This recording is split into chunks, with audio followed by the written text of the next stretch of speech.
नमस्कार। समाजशास्त्र के अंतर्गत समाजों का अध्ययन किया जाता है। समाज का क्रमबद्ध, वैज्ञानिक और व्यवस्थित अध्ययन किया जाता है। ये हम सभी जान चुके हैं। आज हम बात करेंगे भारत में समाज के बारे में, और इसमें भी मेरा स्पेशल फोकस होगा भारत में प्रचलित समाजशास्त्रीय परंपराओं के बारे में।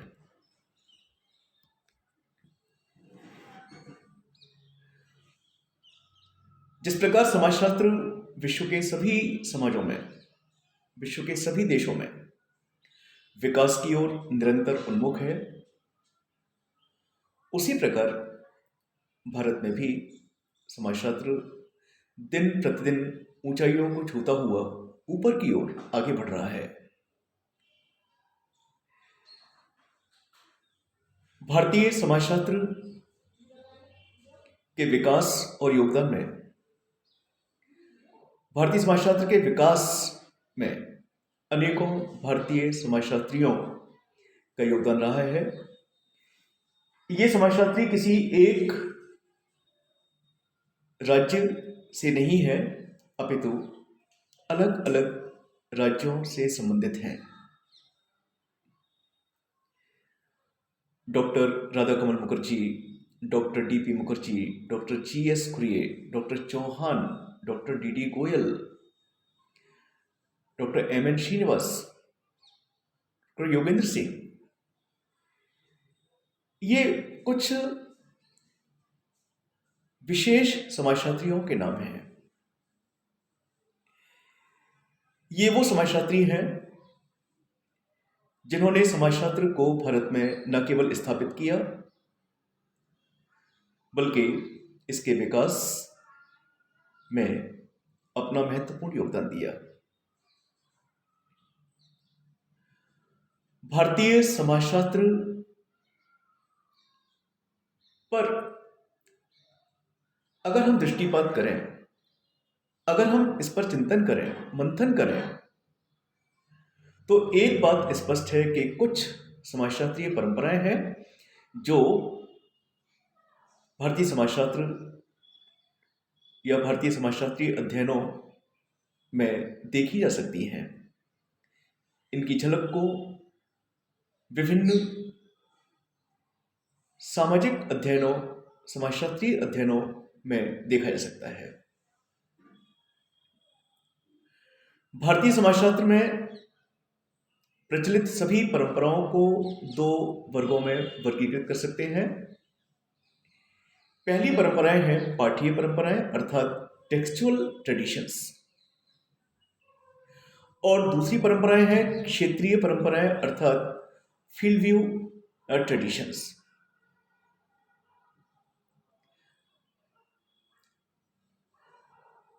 हम ये समझें कि पाठीय परंपराएं क्या होती हैं और क्षेत्रीय परंपराएं क्या होती हैं। पाठीय परंपराओं का तात्पर्य उन लिखित विवरणों से है जो भारतीय समाज से संबंधित हैं और जिनका उल्लेख किसी एक या एक से अधिक प्राचीन हिंदू धार्मिक ग्रंथ जैसे वेद, पुराण, उपनिषद, वेदांत, महाकाव्य, स्मृतियों आदि में मिलता है। जैसा हम सभी जानते हैं कि भारतीय समाज को दिशा देने में प्राचीन हिंदू धार्मिक ग्रंथों का विशेष योगदान है। इन धार्मिक ग्रंथों में तत्कालीन भारतीय समाज के विभिन्न पहलुओं पर बहुत कुछ लिखा हुआ है। यदि हम प्राचीन कालिक भारतीय समाज के बारे में कुछ भी जानना चाहते हैं तो ये ग्रंथ बहुत ही महत्वपूर्ण भूमिका निभाते हैं।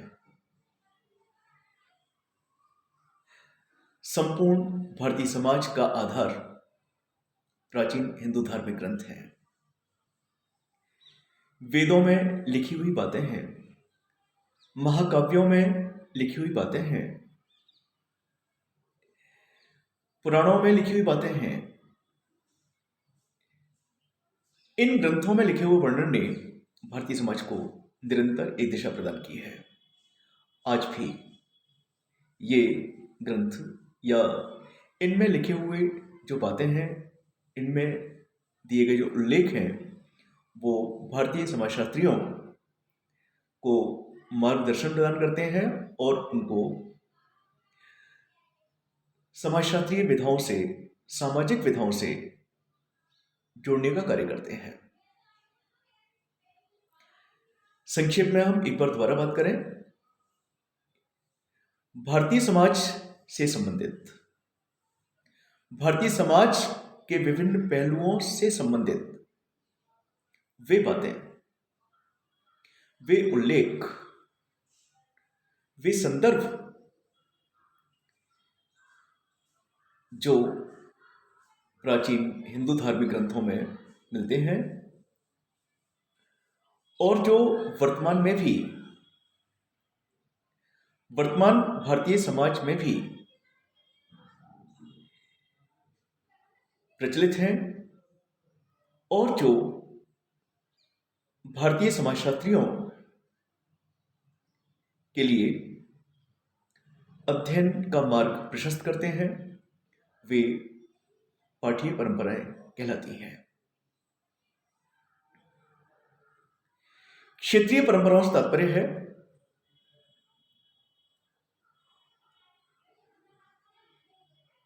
उन अध्ययनों से, उन प्राचीन कालिक अध्ययनों से, उन पूर्व में किए गए अध्ययनों से जो भारतीय समाज के किसी एक या अन्य विशिष्ट भौगोलिक क्षेत्र से संबंधित हैं और जो भारतीय समाज के किसी एक या किसी अन्य पहलू की तस्वीर प्रस्तुत करते हैं, उसके बारे में तथ्य प्रस्तुत करते हैं, वे क्षेत्रीय परंपराएं हैं। भारतीय समाजशास्त्र में दोनों ही प्रकार की परंपराओं का विशेष महत्व है। दोनों ही प्रकार की परंपराएं प्रचलित हैं। दोनों ही प्रकार की परंपराओं में समाजशास्त्रियों का विश्वास है, क्योंकि पाठ्य परंपराएं और क्षेत्रीय परंपराएं भारतीय समाजशास्त्र और समाजशास्त्रियों का मार्ग प्रशस्त करती है, उनको एक फीडबैक प्रदान करती हैं भारतीय समाज के बारे में, और इस प्रकार उन्हें अध्ययन करने हेतु प्रेरित करती है। उम्मीद है आज का मेरा वीडियो लेक्चर समाजशास्त्र के विद्यार्थियों, विशेष रूप से उन विद्यार्थियों जो भारतीय समाज में रुचि रखते हैं, भारतीय समाजशास्त्र में रुचि रखते हैं और भारतीय समाज शास्त्र की दशा और दिशा में रुचि रखते हैं, के लिए बहुत ज़्यादा महत्वपूर्ण और उपयोगी है, ऐसा मेरा विश्वास है।